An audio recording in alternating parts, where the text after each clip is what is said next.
Hello and welcome to Mainyard Studios podcast. Today I have the pleasure to receive Tori today and Remi, the founders of Mainyard Studios. Welcome, guys. Hi. Hi. So you'll be sharing with us today your journey as small business owner and entrepreneurs, which means that our listeners can expect to get from this podcast some valuable insights, tips, resources into running a successful and profitable business. So please, We'll do our best. Hopefully. no pressure. Please take us back to the beginning. When was Mainyard Studios founded and how was it launched? Shall I say this one? Go. Okay, so it almost was a bit of an accident. So Remi and Bruno, who's Remi's other business partner for another business, were looking for an event space because they had one that got closed down in Shoreditch and they were running an event called Half Baked. And around that time, we learned also about the concept of co-working. And so basically I learned about a place called the Centre for Social Innovation in Canada that basically had kind of disrupted the office environment and was bringing people big spaces with lots of light and working on the vibe in the community and bringing people that were like-minded, that wanted to build meaningful relationships and collaborate with each other. And I just became a bit obsessed with it. And in the process of Remi and Bruno looking for an event space, just around the corner from our warehouse where we lived in Hackney Wick, and printed t-shirts, we came across this big empty building that was kind of derelict, and Remi was like, well, we'll use the ground floor as an event space, but how about we do co-working upstairs? So it comes from you. Yeah. Well, actually, I think Remi told me about co-working, and actually it was another friend, Will Nash, who told us about the Centre for Social Innovation. Oh, that's awesome. Yeah. Well, what motivated you to start Mainyard and what motivates you now? So back then it was this need, basically a need to have a space to run the half-baked events, but also becoming a bit obsessed with co-working as well. Plus, because of all of the contacts that Remi and Bruno and I had in the music industry, people started asking us if we could build music studios as well. So the initial plan to do 2 floors of co-working became, actually, we're filling a need now. And I think that well, for me anyway, that continues to be the motivator. Is I truly believe that people benefit and need what we're providing, which is, it's not just a place to come and do your work. It's a place to come and feel like you have the potential to thrive there. And when I see residents growing their businesses and working together, it just makes my heart sing. Like, I feel like, yeah, we're actually doing what we wanted to do.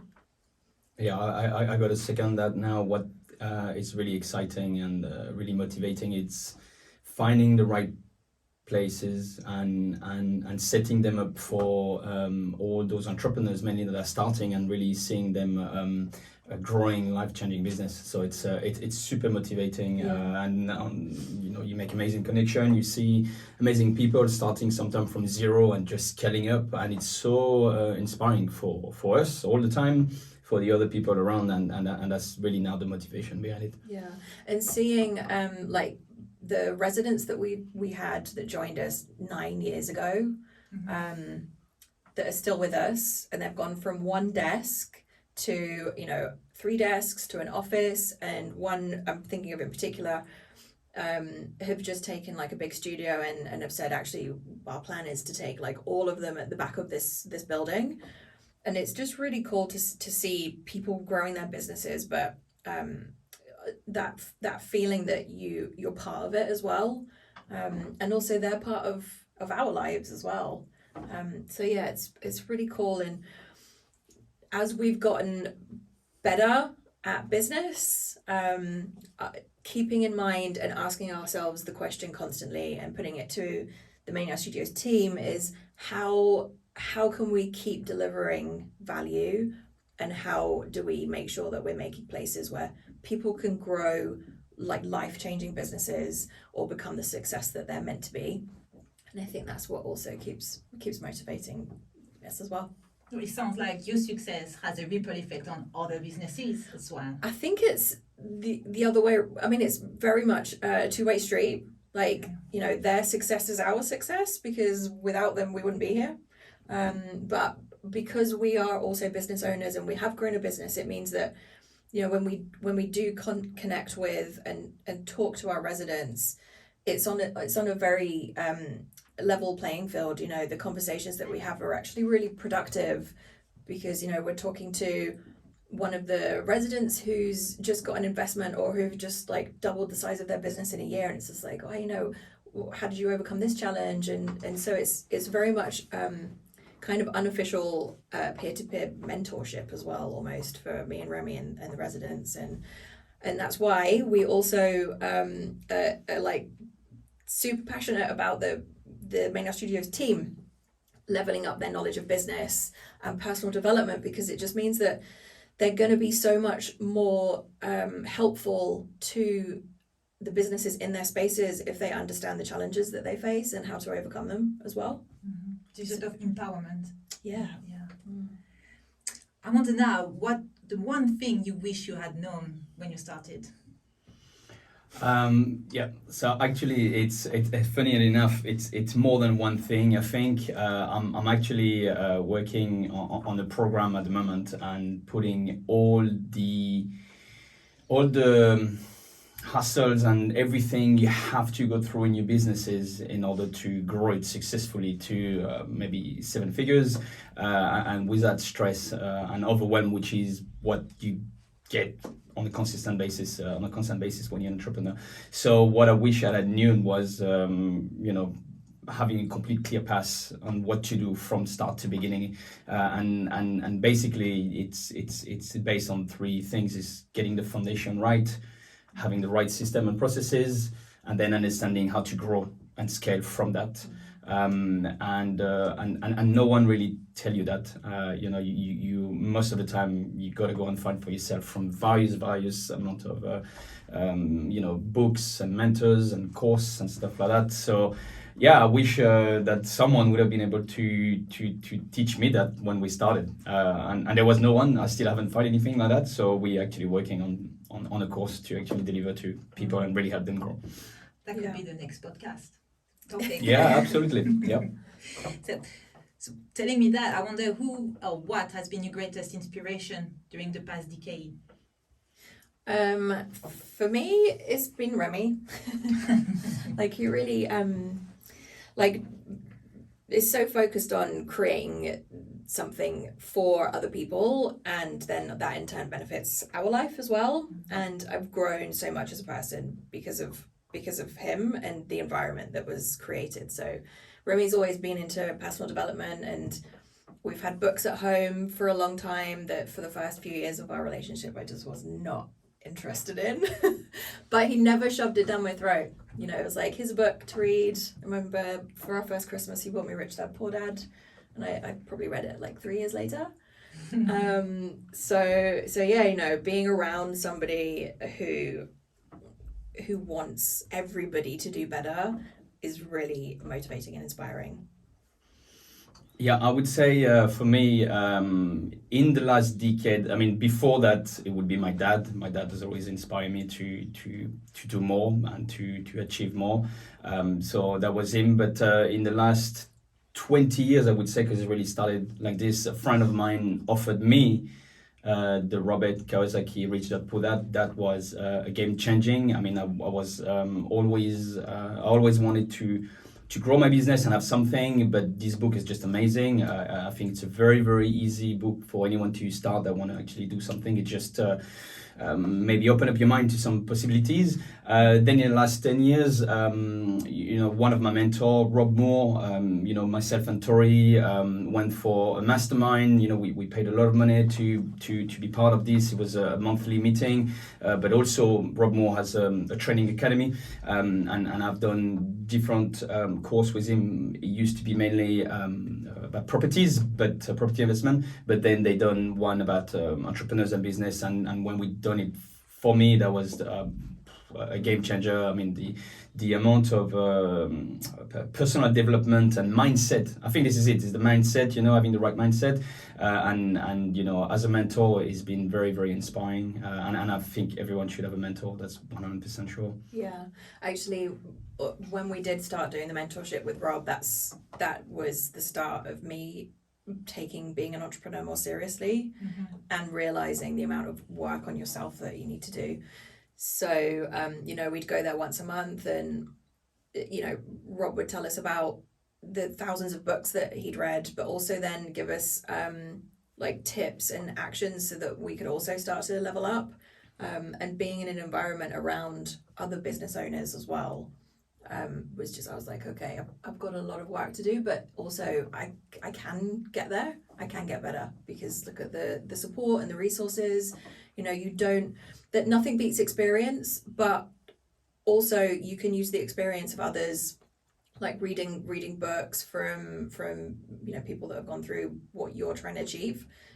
I think is the next best thing, and it's such an easy resource to do. It's such an easy thing to do, like pick up a book, listen to a podcast, listen to an audiobook. It's something anybody can do. It's free if you've got a library card. You could be literally have nothing, and you could still go and get a free book and start that journey. It's okay not to know, but you've got the possibility, everything is out there. Yeah, exactly. It's okay not to know, but what's not okay is to believe that it's not possible, because you can change anything no matter what circumstances you're in. Only yourself can stop yourself. Exactly, yeah. I like that.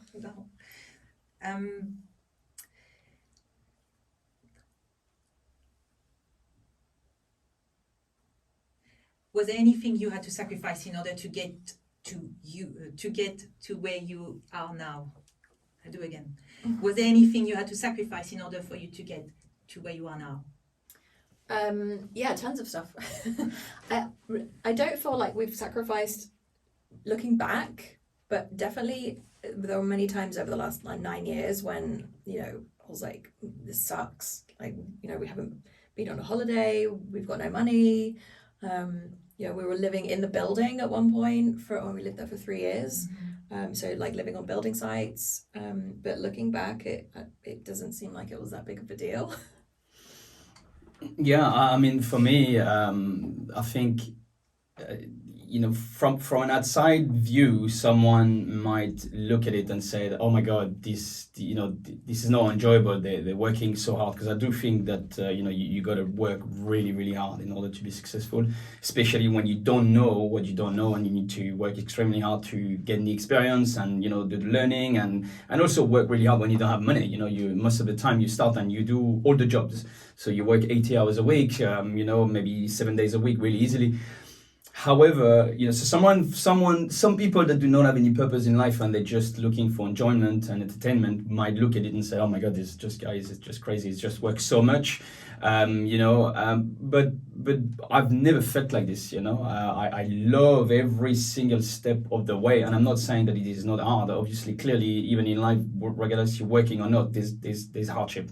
But if you love what you do, it's not work, it's just constant new challenges where you can improve and you learn new things. I remember when we started Mainyard Studios, I pretty much built the entire space with a couple of other people, and I didn't know, including Tori. Tori was breaking up walls, but we work with a couple of other guys. We work on the music studios, and I had to learn how to soundproof a room, how to use tools. I wasn't too bad at using tools, but that was a complete different next level basically, and it was hard. It was like really, really long hours.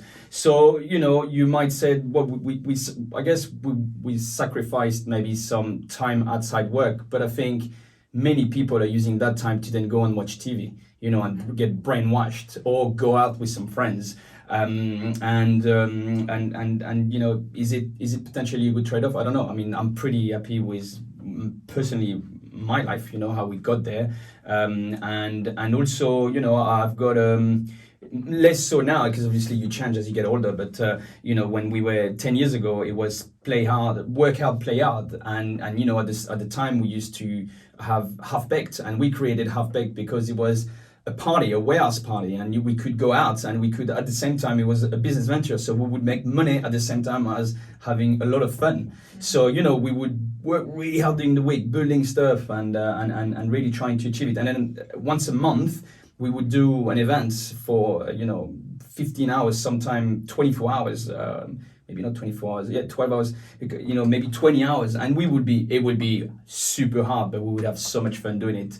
And then you would be wiped. You would have made a lot of money as well at the same time because it was pretty, successful. And then you would go back to the rest and do it again. So I think what's important is to see progress, in what you do, and not just working. When you work and you don't see what's going on, this is when other people say, "What's going on?" But when you love what you do, when you're progressing and you're growing, it's not. And I think that what's important to say is that me personally, I don't know about Tori, but me personally, I've always had a plan in my head. I have always had a mission, a plan. I knew exactly what I wanted to do, and I needed to be at a certain stage in my life before we had kids, and this required a lot of hard work. And actually, we had our first son, Arthur, at a time where Mainyard Studio was 5 years in the making, and we were stable basically, and it was time for us to do it. And since then, I'm not working 80 hours a week anymore. If I'm working 40 hours, I work hard, but I work smarter now. Obviously we have more means, and I don't see this going down anytime soon. Now we've set up something for ourselves and it's growing. So for me, in my head, this if I had a tips for anyone starting, when you're young, you got so much energy and you have a lot of time. We all have 24 hours in our day. What do you do with this? If you're working for someone else, do you work 8 hours, go home, watch TV, or do you work 8 hours? You might have half an hour commute on the morning, in the afternoon, when you go back home. That's an hour. What do you do with this hour? You could listen to a time to speed book on an audiobook, and listen to 2 hours of absolutely amazing content to help you grow. So you could do this for a while, and then you could work at the weekend and then grow, build something for yourself. So in the end of the day, you end up working maybe for 80 hours, but hopefully it's a passion and you know what it is, and then you can quit your job. And then you can just do only the thing that you like, So it's we sacrificed stuff, I guess, when you look at some other people, but we gained so much. So for me, we haven't sacrificed anything. Yeah, I think it's the perspective that you take. So if you want something different or better in your life, you have to give up something else. If you want to get fit, you have to give up sitting around on the sofa for going out for a run. If you want to lose weight, you have to give up eating so much sugar and replace it with the healthier eating. If you want to build a business, you have to give up potentially your free time, some relationships, so that you can put that time into your whatever you're creating. I think what's important to say, it's we look at it as a life-changing business. It means, if you are working for someone else and you're not happy, maybe you have some ideas or whatever, the idea is not to create a business for the sake of creating a business, is to create, and most entrepreneurs do that, they start a business because they want to be free, they want to have freedom. And sometimes actually it's the opposite that happens. You become slave to your own business, which happened to us. But you start a business because you want to create your own thing, but that requires some sacrifices, hopefully at the beginning, so that in the future you are more free. And for that, I feel, to go back to the previous question, you need to probably have a very good system so that you know exactly where you need to be at a certain time, in 6 months and then 1 year. Otherwise, you could just end up being in another job, your job that you created for yourself, and you would probably even earn less than if you were working for someone else. And can't take any days off. No, exactly. You've built yourself a job. Yeah. But correct me if I'm wrong, but it sounds like when you hear sacrifice, you hear investment. Yeah, I think so, yeah. Yeah, I don't think about any sacrifices at all, especially if you plan it well, like I could now, we could be in a situation where the sacrifice could still be the time not to spend with our kids, but it's been built in a way that actually it's not like that now anymore, It's been built, it's been set up, it was planned before we had kids, and now, I'm at home, in the evening, in the weekend. Tori even more so, looking after them. So it's that's what's great about a business. When you do it well, you can create freedom for yourself, and that's really starting to pay off after 10 years. After 10 years. Well, it's good you're talking about that, because what have been the best and the most challenging things about being partners in business and in life? I think I don't see much challenge anymore. Probably because we've both got better at business, but also we've matured. We've been together for a long time.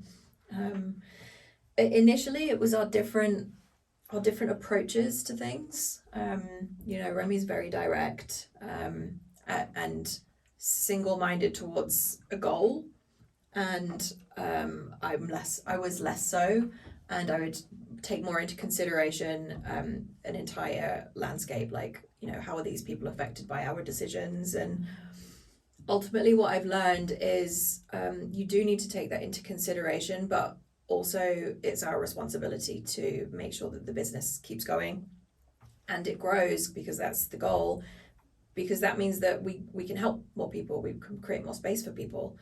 So the difference of us in our styles was a problem, and but yeah, as we've gotten older and worked more together, I think we just have taken on a little bit of each other's styles, and kind of softened up Remi a bit and probably sharpened me up a bit. But also I think we've really, personally, I've really come to appreciate the differences in how we do things. I think they're really complementary. Yeah, I would say for sure, working together is definitely not easy. It can be very, very challenging for some. But if you do a lot of self-development, because I don't think you necessarily understand this automatically, but actually if you do self-development, if you do some searches to understand, how you benefit from each other, what Tori's got a different view, or not different view, we actually got the same view, but we're not wired in the same way. So our values are the same. Yeah, so that's what I was about to say. What's so important when you work together is that you have to have the same value in your life, in your personal life, the same purpose. It's very important, and I think we do. Like, we have a plan. We know, but we both want to help people. We both want to have something, a personal life, which the business is bringing. So sometimes when there's a difficult maybe conversation about the business, we can also review it based on our personal life and our purpose, and say, okay, this is hard now, but this is where we're going, and that's why we cannot make some investment now. For example, at the moment we're talking about buying a house, and maybe the business, we would have enough money to do that, but that would mean not doing something else for the business. And if we are aligned in the same values, like, okay, look, we it's just a delayed completion. If you want, we're gonna get there, but if we do it now, the business, we won't be able to serve our mission. It would also slow down our own personal life project, because you invest there, you're not gonna get the money. So when you're on the same page, things become way easier. And I'm not saying it becomes like, hey, everything is fine, because ultimately, there's always this bit of a challenge, on various topics, but it becomes so much easier. And I think every problem can be discussed, talked about, not necessarily agreed, but at least, and without breaking up anything at all, right? We can be in disagreement, but still find an agreement. Okay, cool, well, we're going to do this. I don't like it, but that's the way we're going to go, and we keep going. It's pretty annoying that Remi sometimes likes to start conversations about business just as I'm falling asleep. Yeah, but that's it, really. You can take notes. It's just my brain works differently. It works at a different time, yeah. And that's the thing. This is a stupid a comment, but it's the real thing. Like, we are wired in a different way. And I've always been, my brain works at night, and come home, and especially because you're at home, and then in the business environment, so suddenly your brain relaxes, your ideas come in, when you start almost falling asleep or you're relaxing, and then I want to speak to Tori, but Tori has got the thing where she cannot sleep anymore if she gets excited. She's like, I don't want to speak, so it's a missed opportunity, but that's the way it is. And then we try to make time at another time to actually go through those kind of things. That's quite funny. Thank you for sharing that. But I feel there is a lot of respect between each other. Like, you know, you're different, but you embrace that. Mm. That's really nice to hear. Thank you. What are your major goals as a company in the next 1, 3, and 5 years, Tori? Okay, so like Remi said, it's hard to make a 5-year goal. Because things change. But in January 2020, we went to Tony Robbins' Business Mastery and set a couple of goals. One of them was to help 100,000 entrepreneurs, and the other one was to grow to 10 million revenue a year. And the goal is less important than what happened afterwards, which was we started to ask ourselves a different question, which was what type of business do we need to become to achieve those goals? You know, can we just do it through workspaces? No, we're going to need to start buying the buildings, do a training program, and it just started this other flood of now more goals that all kind of fit in together. What are the company values? In what ways do you, as founders, embody these values? So we've just redone our values. The old ones are still there, and they do still get communicated with the team. The main one is ownership and progress over perfection, and then collaboration over competition. But from getting better at business, we've found a better way to communicate a different set of values that are more relatable and easier to embody. They're also a bit aspirational as well. I'll let Remi say them. You wrote them. Yeah. They are. So we need to, and those are. They are our company, but the internal core value. They for our team members. We have a mission for our company, but we need our people to have core values that they understand in order for our business to grow. So one of them is. They're actually now characteristics. So key characteristics that everybody needs to embody, or work towards embodying, and then 3 critical actions that everybody needs to take every day, and that means that everybody doing those and everybody upholding those character traits is working towards the mission. Yeah. So the characteristic is we are profit minded. And we need all our team members to understand that you have to make profit in any business. If you don't, everything crumbles. You have no business, you cannot serve the mission. So this is one of the key characteristics we ask all our team members to have, or as Tori said, they're aspirational, so they need to understand them and they need to be willing to understand them, and we do some work with them in order to really help them grow. Another one is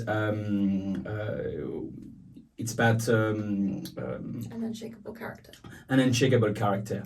And what does it mean? It's all about self-development. It's all about understanding that you are from your character is not like your fingerprint. You are not born with it. You actually learn to develop it as you go in your life. And it's very important to read books about self-development, understanding about yourself. How much can you grow, about fear of failure and all this kind of stuff. Also about not letting challenges or struggles make you weaker, but actually use them to build your character and make you stronger. Yeah, and the last key characteristic is we are result driven. And it's very important, when you grow a business, you gotta be your team, and realistically anyone in life need to be result driven. You don't get valued for being happy at work. You actually get judged on the result that you bring to your company, or even to your life. In the personal life, the result that you bring in. Although happy is part of it. happy is part of it, obviously, but it's important for everyone to understand that in order to grow, you need to be looking at result and not just doing fluff, and then in the end you're like, okay, fluff, but what's going on in the end? Yeah. Have you done it? Have you achieved anything? Did you reach the goal that we set? So our team members understand that, and also we have obviously tools and via ones-on-ones and looking and setting up goals for everyone, and then being able to help them understand whether or not they achieve it. And that really helped the business grow when everyone is aligned on the same path, on the same key characteristics. We all together in it. So we even myself and Tori, we're not we make mistakes, but at least if we all together we can work along on the same path. And then in our business we have 3 critical actions that everyone needs to take on a daily basis to really help the business, at least to make sure that the business is ticking in the right way. They are certainly not a replacement for the day-to-day task that each individual needs to do, but it's something that everyone in the company can do. And one of them is we learn, and again this is based on the self-development. We learn every day, we learn new things, we learn about self-development, we read books together, we have our book club, and we learn new ideas, and this allows us to really understand more about business, because obviously our business is all about business. So it's important that all our team members understand, have a minimum understanding of the business world, because then that allows them to have really meaningful conversation with our residents, and connect with them on a certain level, and maybe understand, okay, this is your you're facing that challenge at the moment, and I know about it because at least I've learned a little bit, and I know someone that can help you. So we learn on an we constantly try to self-development to grow. The other one is we connect, and again, our mission is to help other people grow successful business, and because we are we basically effectively create tribes of entrepreneurs, network. We connect, we learn who is everyone in each of the sites, especially that's the role of the creative managers. They look after their own sites, and they know what business they are. They know via very small chit chat around a cup of coffee what challenges they're going at the moment, and they can connect with other people. So this is very important. It's a very small task, but we all work on this to connect people with each other. And resources like books or podcasts or seminars or workshops. Exactly. Like, oh yeah, I've just read this book that talks about the problem that you just had. I recommend it to you. Yeah. And the last thing, we make first great impression, and this is about again at the moment obviously those critical actions are very much centered around Mainyard Studios. So it's about the properties and making sure that ourselves but also our properties are always as good looking as they can. So when people come in, they're happy to be there. The plants are watered. There's a really great environment. There's a right artwork on the wall that makes people get inspired. And so that when we have someone, a new member coming in, the first impression is great. And also obviously the creative manager needs to have make also a first impression. So all those you can probably see that all those critical action and the key characteristics, they all interlink, they all make a greater part, and when they all come together, you end up with something that's really strong, and that also the team members can really rally behind because they understand everything connect together. And we got this exercise from Donald Miller, who has just got a fantastic series of books and resources that, since discovering them, have really helped us progress the business forward in a pretty short space of time. In what ways does Mainyard provide value to its customers? Many ways, I believe, anyway. So first of all, we provide the things that people are looking for, which is a place to do their work, a place to connect with people. But on top of that, I think probably one of the biggest drivers of value for us is the affordability of it. Like compared to other workspace providers that have got lots of sites like we do, we're kicking their ass in terms of the price that people pay, and the vibe that we create inside the buildings. So, I mean, you're involved in the recruitment process. Is pretty rigorous. It's a gauntlet, and it's like that on purpose because we need to make sure that the workspace managers can uphold that vibe that we want to create, that makes people feel that they can be part of something, and that they're valued, and that they're heard, and they're seen, and that they can also do their best work in a distraction-free environment as well. How does running a business from a space at Mainyard Studios make people's lives better or help them grow their business? So I think this links in with the value one, and it's providing a place where people can just get on with their work. Being in a setting that is distraction free, they're not worrying because it's too expensive, means that the business owners in our spaces could just focus on what they want to do.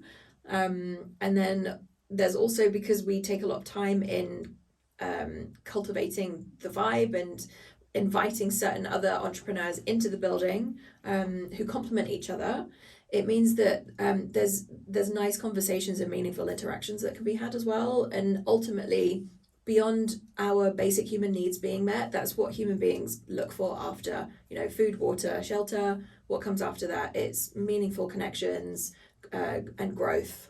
And I think that we fulfill that, or at least we certainly aim to, as much as possible. And we're always working with the Mainyard Studios team to improve that as well. What does success mean to you? Well, for me, it's kind of a ball that you keep chasing, and it looks different depending on what's going on at the time. For me, it's seeing now that we've got the team in place that removes some burden from Remi and I. So I get to go home in the afternoon and be with the kids. I'm off on Fridays with the kids. I feel like even though we do live pretty frugally, like we're not extravagant people, I feel like we've got a really beautiful life. And for me, that's what success is. And then I see also the Mainyard Studios team also involved in being a part of the thing that we've been working towards building for the last decade. And that for me is success. Yeah, for me, success would be basically dreaming a life for yourself and being able to create that life and then live it. As Tori said, once you reach something and you're into growth, you always move the goalpost a little bit further, because if you come to somewhere, that you set for yourself and then you stay there, then you start to plateau, and then this is really where everything starts to die. So for me, the success is getting, having some goals, achieving them, and then putting them a bit further, always, growing. And the other thing as well, that's, for me, it's being a success is also just being able to raise amazing kids. And I think it's part of feeling successful when you see them growing and you feel, that, what you learn from life, you can pass them on to them, and you hope that they're going to become awesome little humans later, because you really help them shape, their foundation. I think, again, in business or in life, the foundation is so important. That's why Remi spends all weekend playing Legos with the boys, laying on the floor. What has been the most satisfying thing about being an entrepreneur? I think now it's having a bit of freedom. So it has been very difficult. Like, we did build jobs for ourselves, and then it was only coming to a point and being like, okay, we need to kind of hire some people in, that we started that process of unburdening ourselves a bit, because the first few years were crazy stressful. I got burnt out, and we ended up kind of changing our business model a little bit, but that started us on a path to where we're going now. Yeah, so the question was? What has been the most satisfying thing about being an entrepreneur? It is about being able to create your own life, and I'm not saying you cannot do it in when you work for someone, but when you are an entrepreneur, it comes with all the challenges. But if you are persistent, then you can really shape your own map. I mean, right now we're making some decision about, for example, not sending our kids to school because we want and we're trying to plan for being able to go and travel the world. And you could, I'm not saying you could not do this if you're going to work for someone. You would just simply have to probably stop working for them. But as an entrepreneur, you can actually set it up in a way that you become less and less critical to the company, and that can work. And I think, you know, it's in the past and it's in the future, and that's the plan and dreams that you can keep doing all the time. It's ever changing. It's never boring. Yeah. Also, nobody tells you what to do, which is pretty cool, because I don't think either Remi or myself particularly like following other people's ideas, or at least maybe we never found the right job, like working for someone else. But I hope that we've created an environment at Mainyard Studios where we encourage and empower the team to bring their own ideas. Like we definitely encourage, you know, like self-reliance and everybody being a leader in their own right. And I mean, you've got the probably the biggest burden coming, because, you know, you're the one that's going to be looking after things if we do decide to go and travel the world. but yeah, it's satisfying to see the team members as well develop and be like, okay, you guys are starting to be able to handle your shit now. This is cool. You bring something to your team as well, not only the resident. That's nice. How do you generate new ideas? Giving yourself time and space to think. That's it, basically. You've got to allow yourself some thinking time, but also asking great questions, better questions. Like, not how do we get to 10 million? What you need to ask, what type of business do we need to become to get to 10 million? So I don't remember who said it, but someone said if you want a better life, or you need to ask better questions, and that was a game changer, learning that. So yeah, thinking time and better questions. Keith J. Cunningham. Yeah, Keith J. Cunningham. How do you manage fear? Me, not very well. I'm scared of everything. Luckily, my business partner and partner in life is rock solid, and I asked him about 12 years ago, what are you afraid of? And he said, nothing. I think it's this is very different for different people. We all different people. We all have different characters, and we all deal with fear. Mostly fear of failure in a different way, and some people got different capacity of dealing with it. I mean, I'm fearful of a lot of things, and the bigger we're trying to achieve something, obviously the bigger the risk is, and this is where we are now. You know, I mean, we're in a situation where sometimes at the moment we might say, okay, if we do this, it's going to be a game changer, but also it's very risky. You know, so it's understanding, and you know, some people are risk taker. You know, I am a risk taker, kind of calculated risk taker. Some are not.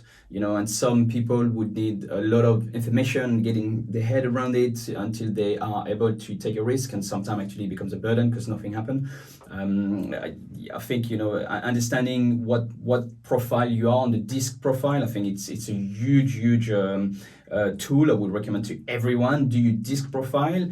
Do a full disc profile. You can do it for free on the Tony Robbins website, but it's not full. It's just you know, give you some very basic information, and then follow this up with reading Surrounded by Idiots by a guy called Thomas. I can't remember his name, but Thomas is a Swedish guy, to really understand the different disc of profile that's out there, and then understanding what you are. It will really help you understand why you're making such decision or no decision, because you are that type of profile, and then you can understand your blind spot, and then you can say, okay, I've got to work on that if I want to progress.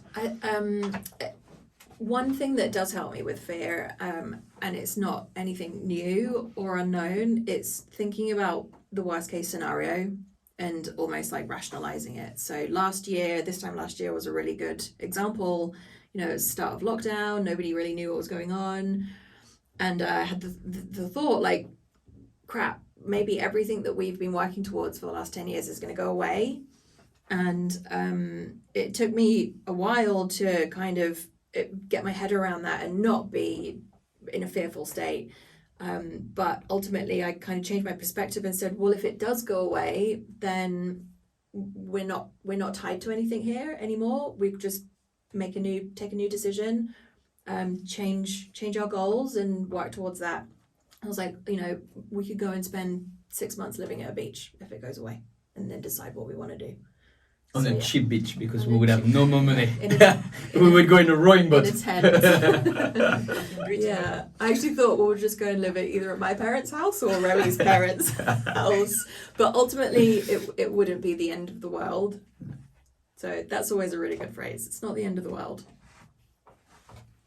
Where do you go for advice or mentorship? You started to touch on that earlier. Yeah, we've got tons actually. Books for sure are the best one. Rob Moore, our first mentor.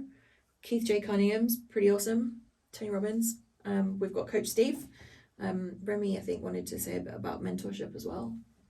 I mean, I would say that we live in a world where there is actually too much information now, and too much bad information as well. Everyone can talk about whatever they want, and any you can get a lot of free advice online. By going on Facebook, anyone says anything and whatever they want. You definitely have some really good information on YouTube, but everything that's free comes at a price, and it's free. Someone that's successful, very unlikely, but for also very good reason, won't give their advice for free.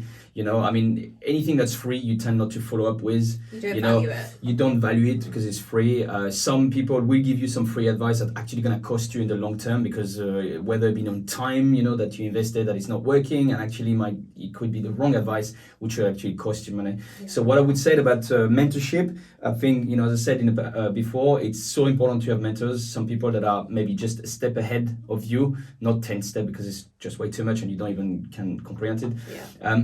But someone that's there, and I think probably the best way is word of mouth. For example, if someone wants to come and ask me, we spend so much money on courses and development, and I think anyway you have to have a budget for that. But because we done quite a few, we know we already have a certain amount of really good mentors, really good courses that we know that we could recommend. So I think in terms of mentorship and advice, really, when you are in a space like Mainyard Studios, for example, you are in a peer-to-peer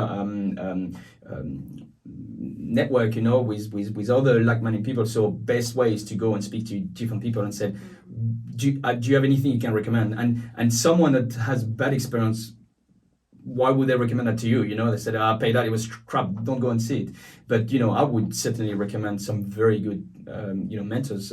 So, I think the best way is indeed you have books, which is a really good, super affordable, entry-level kind of advice. Most of the people that wrote books, sometimes they have courses at the back of it. So if the book was just simply mind-blowing, you can actually probably look at more. And then just go and do word of mouth and ask ask the people that you see as successful, and ask them. I mean, it doesn't mean that if you think they're successful, it doesn't mean that they are, but go and ask them what they are and see what they're telling you, and you're gonna start getting some good advice. I think also understand what it is you are seeking as well. Mm-hmm. So different mentors are going to help you in different ways. If one person claims to have all the answers, then it's something that you need to look at their credentials and their experience and be like, okay, can this person actually generally just help me, or do I need to go and get like 3 or 4 different mentors that can help? So after the kids were born, I took time off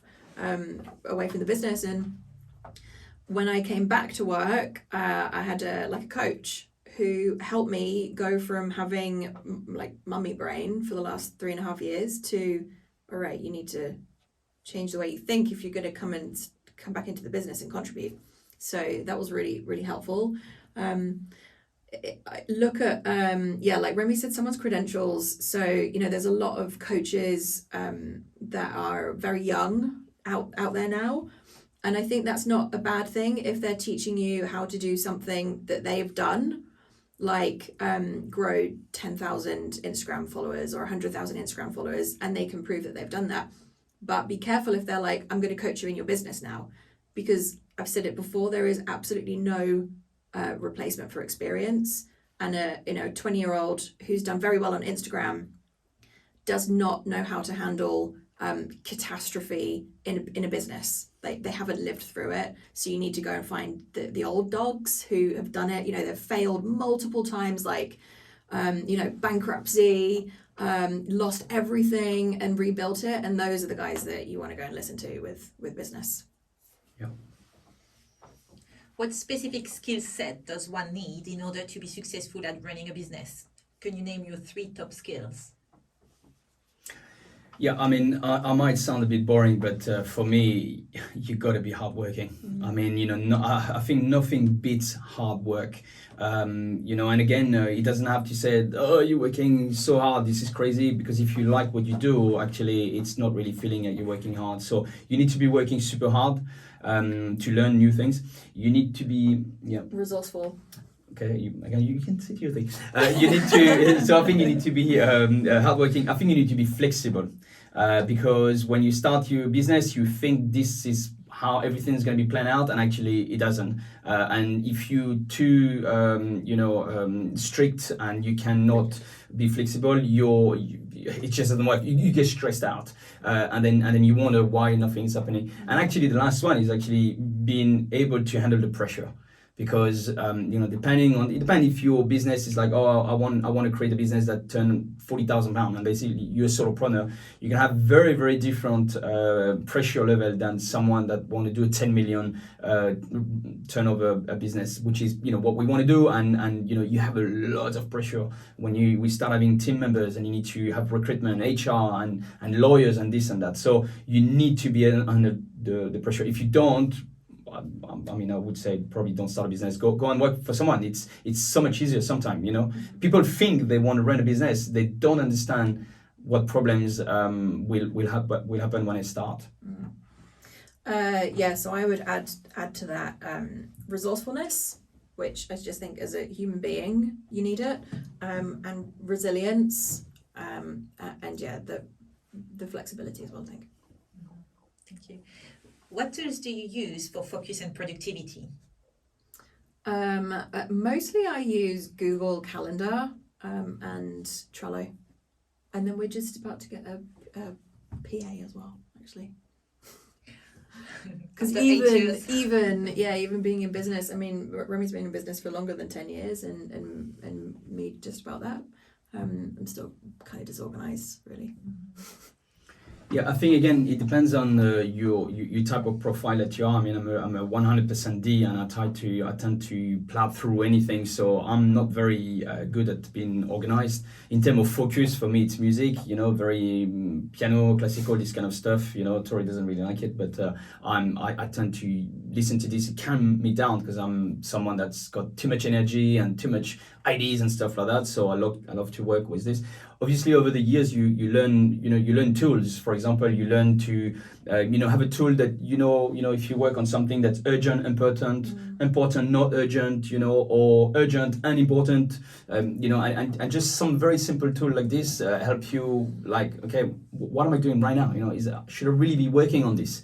It's stupid, but to-do list, and to-do list is not a massive to-do list. Is just maybe the night before, in the evening, just focusing on what are the 3 most important things you should be working on tomorrow.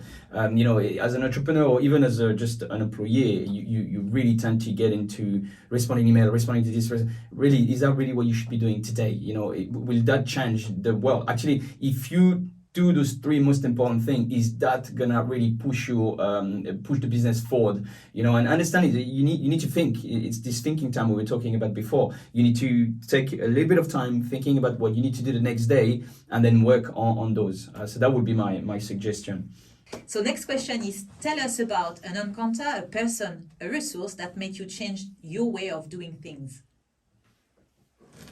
For me, it's Keith J. Cunningham, I think. I think everybody needs to look at his seminars.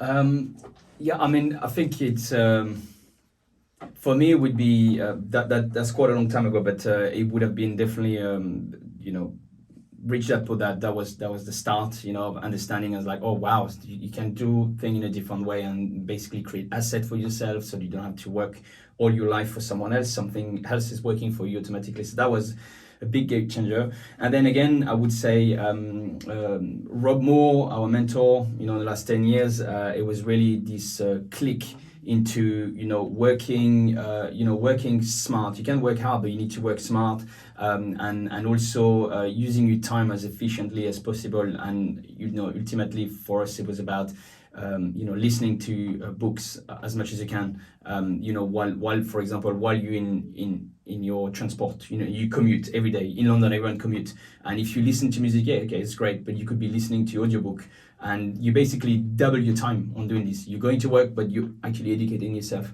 and that was a game changer. I mean, people don't understand that. I don't think they realize, because there's so very few people that actually do that. But if you do, the amount of amazing information you can get while you're sitting on the train, this is called wasted time. You're absolutely getting nothing by sitting in the tube or in the bus. And if you can make that time productive, you're just on a winning path. Actually, I reiterate that as well.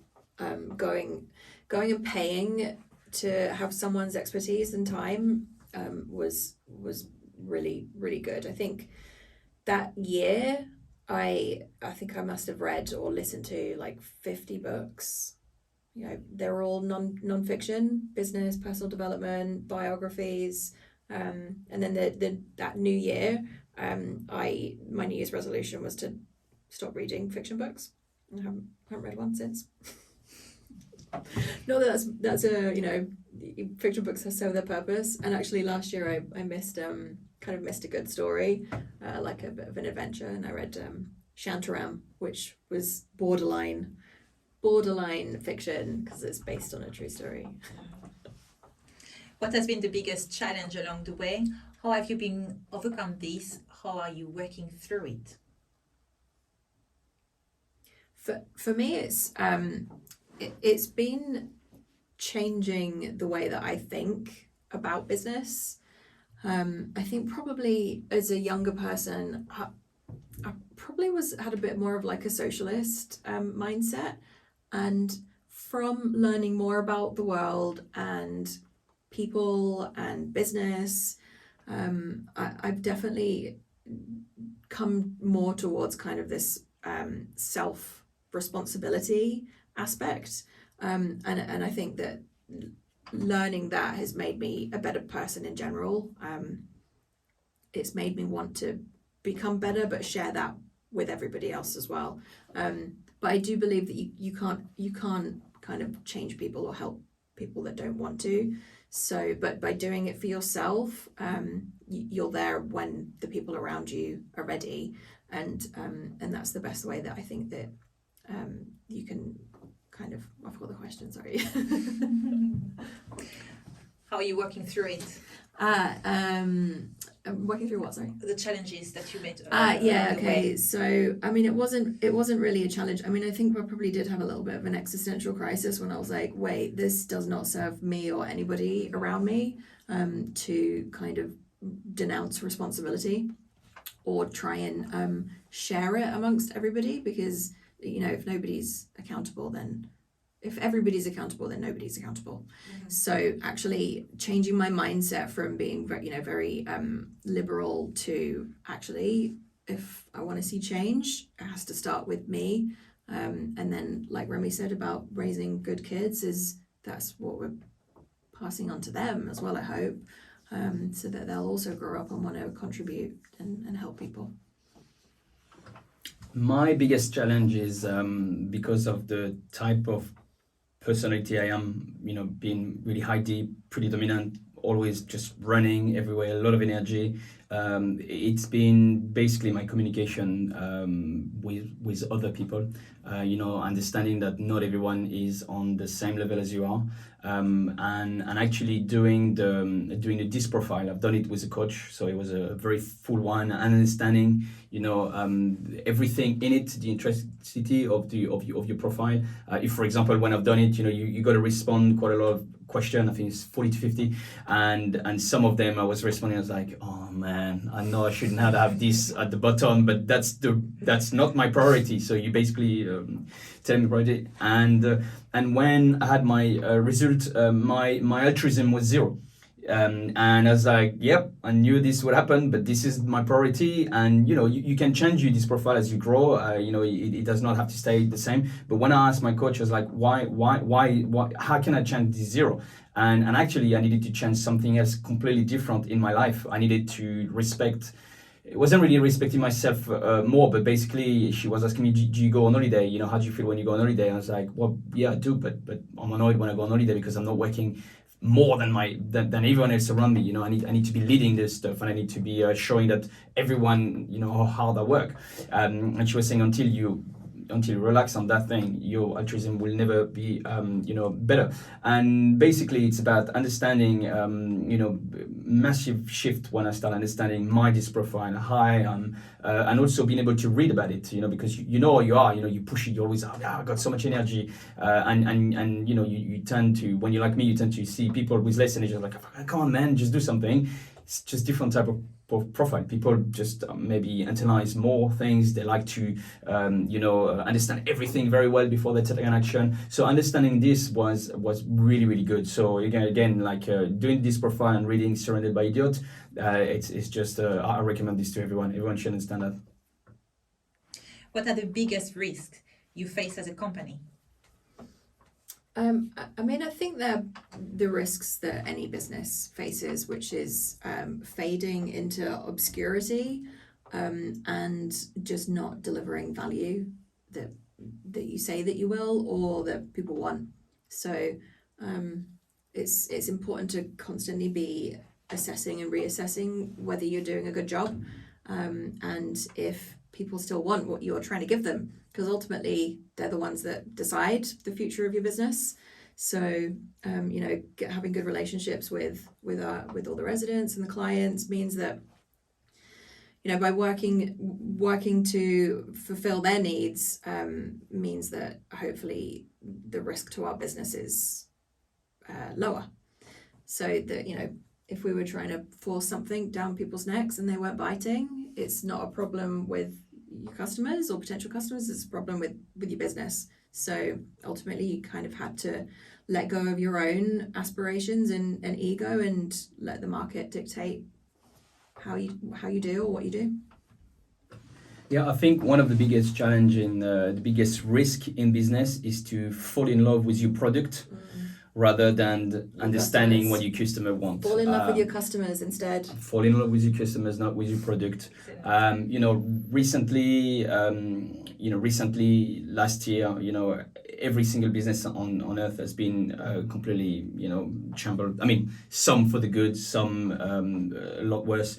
So, you need to understand what is your business and how can you serve your customer the best. And if you don't do that, this is when you're actually putting a risk. I'm not saying that some stuff are, you can avoid everything, because clearly, there's something that are unavoidable. And the government has forced shut down some businesses. There was very little you could do, but you could still reuse, you could still shift what you do and trying to survive. Mm-hmm. So, I think it's the biggest risk is it's this flexibility I was talking about before. If you're too rigid and you're not able to think outside the box and said, okay, this is what's going to happen, take the time to think and try to preempt, okay, what could happen in the next year, and being able to react to this, that would be the risk of not being able to do that. Yeah, I think also adding to that, it's great to be optimistic, but it's also really dangerous as well. So we talk about in our team meetings that we can't measure promises. It's you have to look at data, and going by everything feels really good. It is also a huge risk to the business. It's okay, but what is actually really happening in the business? And we can only do that by measuring things and having the systems in place to correct and keep going forwards.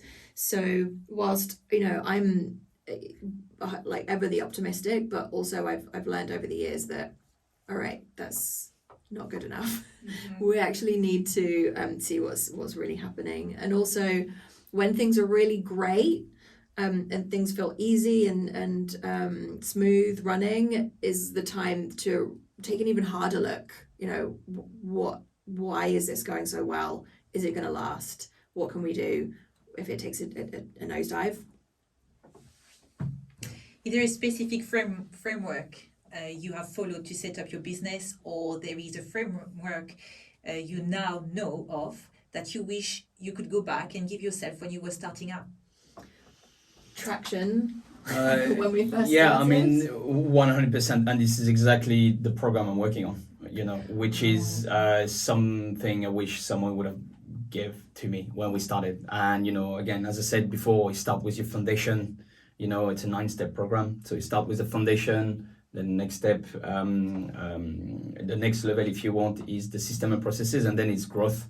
And within those steps, basically, you have, you know, understanding your business, where you at in your business, what do you really do, you know, where you at in the life cycle of the business, you know, because any business has a life cycle. It starts, some business are dead, you know. So you need to understand where you are. You need to understand what you are in your business, what you want to do. You need to create your mission, for example, and so that everyone in your company is clear about your business. Then you need to understand some, you know, in the system and processes, you need to understand about the finances of your business. It's so important, finances. And most people decide to put their hand in the sand and not looking at it. But if you don't, this is when, you know, everything can really go down. I've got a great story about that as well. So the first Mainyard Studios that we set up got dissolved, because the person that I trusted with our finances, an accountant, basically didn't do what he was supposed to do. And then I got a letter saying your business has been dissolved. And I couldn't blame him because it was my fault. I should not have given that responsibility to someone else. And me not knowing about that aspect of the business isn't a good enough excuse either. It was a lesson learned the hard way, basically. And I think probably that's the best way to learn lessons, but it's also really avoidable by taking responsibility and looking at the things that you don't know. So yeah, it's... Yeah, I would agree to this. And then the other step is about sales, obviously understanding marketing first, you know, the message that you're giving away about your business, then the sales, understanding your data, you know, recording those data, having some scorecard, you know, being able to measure your business, the life pulse of your business, which is a couple of critical factors that you need to understand. Obviously, building a super strong team that follows, understand the message, understand the mission, being behind the company. And then the next step is growth, basically reviewing all your steps of the way on a continuum basis, so that every quarter, every year, you can review where you are, and you don't just close eyes, okay, it's doing fine. It's understanding, okay, what the risks are. So that would be my framework. You know, this is the framework I'm working on, and I think this covers quite a lot of the basis to get you to a certain level in your business. Something that helped us out of a hole, though, which we know we were kind of running things really chaotically, and it was really stressful, overwhelming. And we found a book by Gino Wickman called Traction, and or the other book that he's written is called Get a Grip. And it just provided a framework. We didn't stick to it rigidly. We kind of used the bits that work for us. One of them is the meeting structure. Like, I would recommend that meeting structure to anybody that running a business that's got more than themselves, just because it helps you get things done, basically, and keep track. Where do you see Mainyard going in the future? I mean, we touched on the goals that we've set. I think that we'll see, well, what we want from Mainyard is to evolve from the type of service that we provide. So adding new parts to it. So going from just providing a workspace and the entrepreneurial tribe to how else can we help people build life-changing businesses, and that means being a different business. So teaching, mentorship, I don't know, who knows, we'll see. Well, this interview is coming slowly to an end. If there is anything I should have asked but I didn't? I think it was pretty thorough, I felt. Yeah. My brain feels pretty frazzled now. Yeah, I would agree to this. I mean, I think we kind of agreed that, there was a lot of questions, and I think a lot of those questions can actually become a point in themselves. and I think that it would be something really interesting to look at, because I think that there's a lot of I wish a lot of people would have a lot of entrepreneurs would have some guidance into avoiding all the pitfall that we went through and a lot of other people, a lot of the entrepreneurs went through. So there was a lot of good questions. Obviously, we only touch the surface on it, and maybe it would be an opportunity to dig in a bit deeper on each of those in a future podcast or something. There's definitely opportunity there. I agree. Well, Let's wrap it up because we've got Coach Steve in 15 minutes. yeah, 15 Is it 15? No, an hour. in an hour. In an hour, 15. I keep on eye on the time. So thank you so much. I felt there were a lot of love as well for what you do and for the people you're working for, because you say love your customer. I think that was like eye-opening. Mhm. Thank you. Feel humble as well. And I can't wait to hear more in the second podcast potentially. And thank you for listening and have a fantastic day. You're all awesome. Thank you. You're awesome. You're awesome!